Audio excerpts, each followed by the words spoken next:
So Donald Trump wants to send the USA into a military police state. And as you guys know, he sent the military to LA, he sent the military to DC. Now he's talking about going into Chicago. And even today, now we're talking about Baltimore. I got to go over with this stuff with you, and let's jump right in. So this is the headline today. Pentagon has been planning military takeover Chicago for weeks as Trump threatens now Baltimore. Local people in Chicago, be it the mayor, be it the governor, are just like, yo, we don't want you here. Don't send the military. We're not asking for your help. And this is something that I want to emphasize with you guys. If Trump were serious about, solving problems in the nation, you would be working with local leaders and figure out ways to work together, not ways to divide us. But remember, Trump's whole mission here is divide people, send the military to blue cities, looking for a fight, effectively what it ends up being. We're in this weird situation too, where everything is a meme war.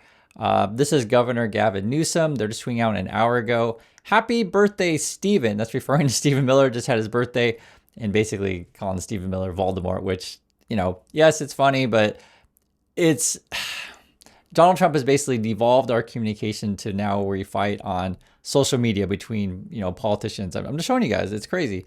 Trump is now attacking the governor in Maryland. I'll just read a little bit. It says, Governor Westmore of Maryland has asked in a rather nasty and provocative tone that I walk the streets of Maryland with him. I assume he is talking about out of control, crime-ridden Baltimore, and blah, blah, blah, blah, blah. And, he'll go on and talk about how, he hates Baltimore, whatever. That's Trump. And I want to read through your comments because I think you guys see through what's going on as well. And it's good to hear other people from the community to know that you're not alone. Pat says he wants to call for martial law so he can be the God King. That's referring to what Trump's ultimate endgame is here. Joe says he is testing the military units to see which officers will obey blindly and which oppose these deployments, while also testing deployments themselves within the given cities. This way, when the time of a coup is at hand, they will execute it rapidly with minimal errors. So that's actually a really good point, Joe, right? If you're Trumpy's point of view, you kind of keep pushing the bar to figure out who's loyal to you or not. And unfortunately, we have seen this stuff play out in other countries, and you're just literally witnessing right now in USA. And in my opinion, Trump needs to be removed immediately for all of these kind of things. But there's any number of things you could remove Trump for. But, calling the military on any number of American cities, I'm sure you guys know that this is a major issue, major problem. And I think Joe has a good point of mentioning the loyalty situation. LaQui says, crazy how this is what Alex Jones used to fearmonger about eventually happening back in 2008, 2009, etc. But now he doesn't seem to care as long as it's Trump's plan, right? So this is where the Republicans are a bunch of hypocrites, etc. And you guys know what we're talking about with that. Pyro says, premeditated civil war incitement should be viewed as treason. And that's what my big fear is. I think Trump's, again, looking for a fight. If you guys are old enough to remember the Kent State situation during the Vietnam War, basically, if there's any kind of, shooting by anyone, it'll escalate. And I think, again, that's what Trump's doing and just trying to get soldiers on the street and trying to instigate something. I think it's pretty clear because it's not about, doing the thing that's right for Trump. It's about making his TV show. It's about trying to, exert his power like a dictator, these kind of things. From Paul says, Trump is engineering a situation where he can declare a national emergency and suspend all elections. So there's certainly, I'll just say this, with Trump, you never know. You never know. We're already talking about sending the military, and local people aren't asking for it. And we know Trump, probably the next step after that is, hey, can I put the military at every polling station? These kind of things. And I think you guys kind of know where this stuff is going. From Mountain Sunshine, it says, I just hope those soldiers remember that their oath is to the Constitution, not the president.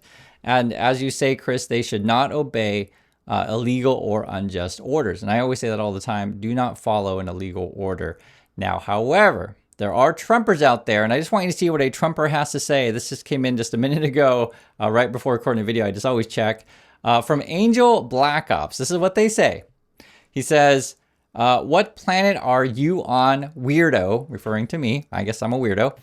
There is no such thing as illegal orders when directing a crackdown on criminals of all types, right? So according to Angel Black Ops, You can do whatever you want if you call someone, quote, a criminal, right? Just let this sink in, like their mentality, okay? Just let that sink in.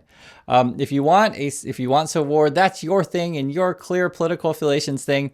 Just know that you and your cronies and little buddies are going to be crushed, or shurushed, but he spelled it wrong, but by the military alone, not even counting other bands of citizens who will join in the much needed cleanup. Hopefully you'll be amongst that for spreading this nonsense, total waste of life. So that is a Trumper rhetoric, and I just want you guys to see, I think you kind of know this stuff. Now, the thing is with this Trumper type of rhetoric, you never know, is this like a real person? Is this a bot? You never know sometimes, because sometimes they say such whacked out things. You're just like, these people are insane. They could just be, and I'm just being honest, they could be bots, right? They could be bots trying to instigate Americans to fight each other. Because for me, in my point of view on this stuff, I'm always trying to bring the rhetoric down, trying to bring the tone down. That's why I'm like, hey, let's not send the military to various cities. I mean, I think that's that's a pretty reasonable thing to say, to not try to instigate something. Why, though, are you so opposed to this deployment? Well, there's plenty of reasons. One, it is not sustainable. You cannot continue this type of pace of operations, particularly when it's costing over $1 million a day in order to do this. The second, it's not scalable. You're not going to be able to do this in every single major American city, particularly when many of the cities that have the highest crime rates are the places that have actually deployed their National Guards to Washington, D.C. So who's going to go do the work in their cities? The third, it's unconstitutional. It's a direct violation of the 10th Amendment. And for a party that talks about state rights, it's amazing how they're having such a big government approach in the way they're conducting public safety. The fourth reason is because it's deeply disrespectful to the members of the National Guard. As someone who actually deployed overseas and served my country in combat, to ask these men and women to do a job that they're not trained for is just deeply disrespectful. And so when we're thinking about all of these lasting factors, when we're thinking about the fact that it serves as a distraction from the fact that the president's disastrous economic policies are making everything more expensive for everyday Americans and making life harder for everyday Americans, there is a multitude of reasons that I am against this, and I will not authorize the Maryland National Guard to be utilized for this. And what we're talking about again is sending, the National Guard into whatever city because Trump orders it, and this is a local governor. This would be Maryland saying, I'm not going to authorize it. Newsom is also coming out attacking Trump on social media, which I think is important sort of in this day and age. I guess that's what you got to do. He says here, Arkansas's murder rate is double California's, but Fox News won't tell you that. And he's talking about here, Arkansas murder rate 2 times higher than California. He's using CDC data. You also have this from Gavin Newsom. St. Louis murder rate is a staggering 190% higher than Oakland's. Do you think Fox will cover that? Meaning that, right? Fox is only going to talk about blue states, blue cities, and for their audience, they only live in, say, the red areas, and they've never been to said cities. And so for them, watching something on Fox News about what's happening in DC or in LA or whatever is like literally, for people who watch Fox News, it's like kind of like watching foreign countries to them, like because they've never been to said places. That's how far away it is. But it is good to bring up, hey, if Trump were serious about this kind of stuff, why don't you talk about these kind of cities like a St. Louis, right? Obviously, it's because of red states. You know this. Another Gavin Newsom says, facts you won't see on Fox News. Mississippi's murder rate is 266% higher than California.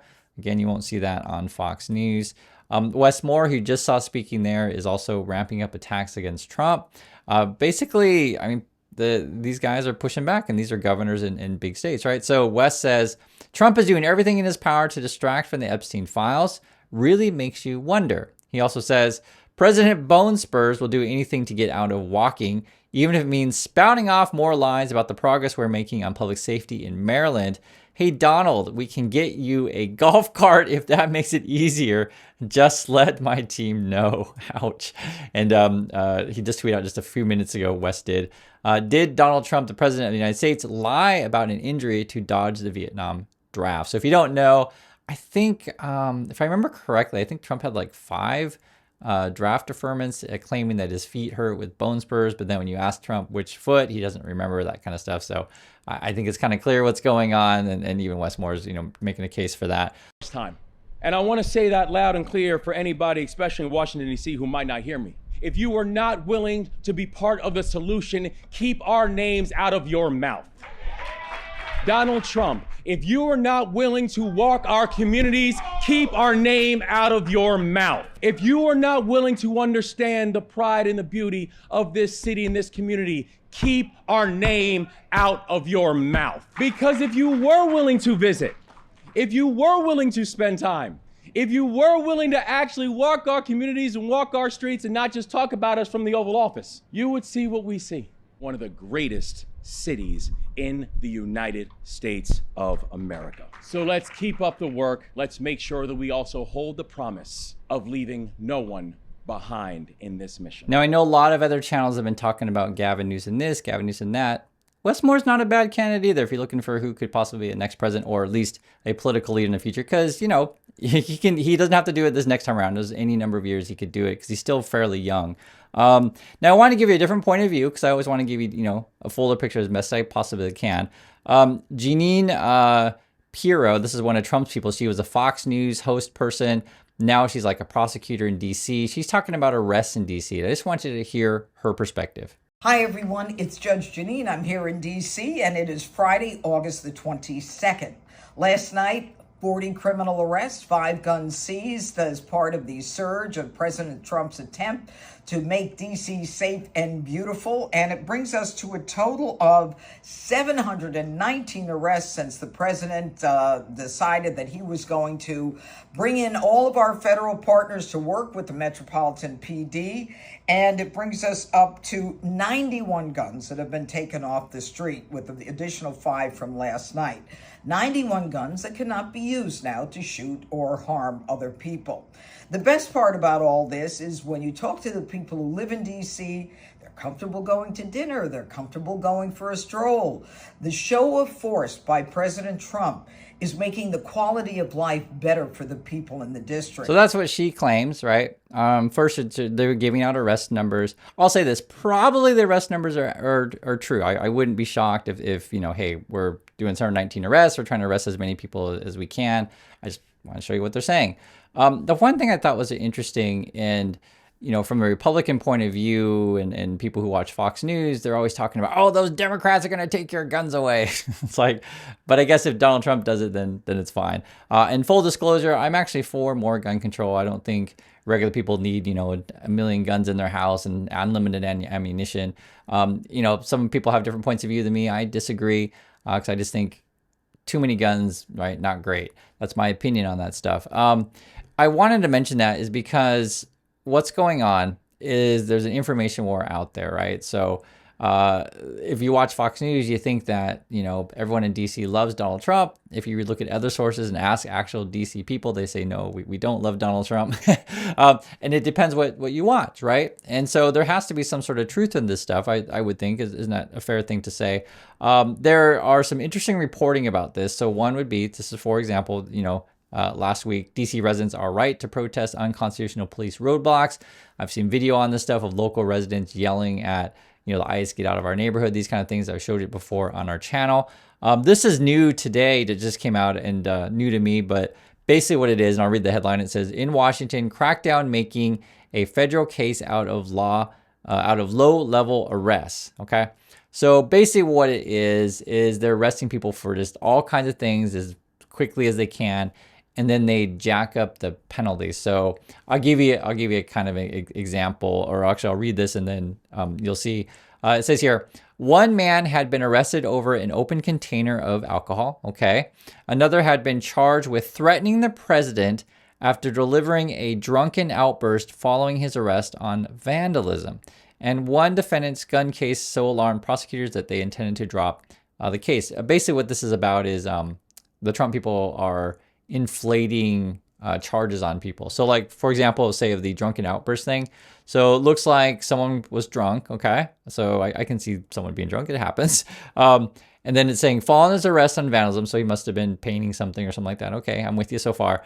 And then what they would do then, if the guy starts yelling a bunch of stuff that I hate Trump or whatever, then they'll charge you with like something else. Like, oh, are you threatening the president or whatever? And that's now a felony, right? Do you guys see how this game would play?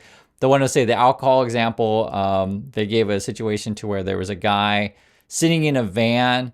I'll read a little bit because you have to understand it. And basically they'll arrest you. And then if you resist in any way, shape or form, then they'll like add more charges on to it, right? So for example, this is the situation guide, I think is an Amazon delivery driver. It says one of the recipients of Mr. Trump's show of force was Mark Bigelow, 28, a part-time delivery driver for Amazon. So, okay. After midnight, so it's late, on August 19th, Mr. Bigelow was sitting in the middle row of a van parked on a street in Northeast Washington with its doors open. So it must be hot, I guess. He's got the doors open. He's just sitting in his car. According to court papers, 2 other men were in the front when a full complement of law enforcement officials, so a bunch of police came or whatever, from the Metropolitan Police, the FBI, the Drug Enforcement, okay, it's actually more than police, it's a bunch of people, Drug Enforcement Administration, that'd be DA, Immigration and Customs Enforcement, so ICE, and the State Department's Diplomatic Security Service, so a lot of people, stepped and saw what appeared to be an open container of alcohol in the front seat. Okay, so they're sitting in their car, you got alcohol there, right? Okay. Law enforcement questioned and searched the 2 other passengers. Mr. Bigelow left the van and started to walk away until others stopped him, according to the charging document. Peering into the van, an officer spotted, quote, a second cup of containing an alcoholic beverage in the middle row seat, at which Mr. Bigelow was arrested on charge of possession of an open container. Again, we're talking about alcohol. A misdemeanor, okay? As he was placed in a vehicle, so now they're like grabbing him and, you know, throwing him in a police car or whatever it is. It just says a vehicle. Because you never know these days with the ICE people, they can just throw you in anything. The handcuffed Mr. Bigelow became belligerent, twisting his body and yelling, "Get off me, y'all too little, bro," and at an ICE agent. So he's yelling at the ICE people, right? According to a court filing which described how Mr. Bigelow made, quote, physical contact by kicking the agent in the hand and another in the leg, okay? As a result, Mr. Bigelow was charged with assaulting, resisting, or impeding a federal officer, an offense that carries a maximum sentence of 8 years in prison. So I just want you to understand, like, kind of how this stuff plays out. And so then when Jeanine Pirro then talks about, okay, we're going to prosecute people to the maximum of the law or whatever, and you never know if they're sending these people to private prisons or whatever that are for-profit prisons. You kind of see how this game is played. Or, you know, maybe like, hey, if you know, a certain color of person, black or brown, we're going to charge you more heavier penalties. If you're white, hey, you know, we'll give you a handshake and go do off your merry ways, right? There will be inequalities on how they enforce this kind of stuff. In the USA, there is actually a profit model out there, private prisons, that could be profiting off of this kind of stuff. And this is the game that the Trump people are playing. So do be careful out there. I would like to hear your thoughts on this, and I'll catch you all in the next video.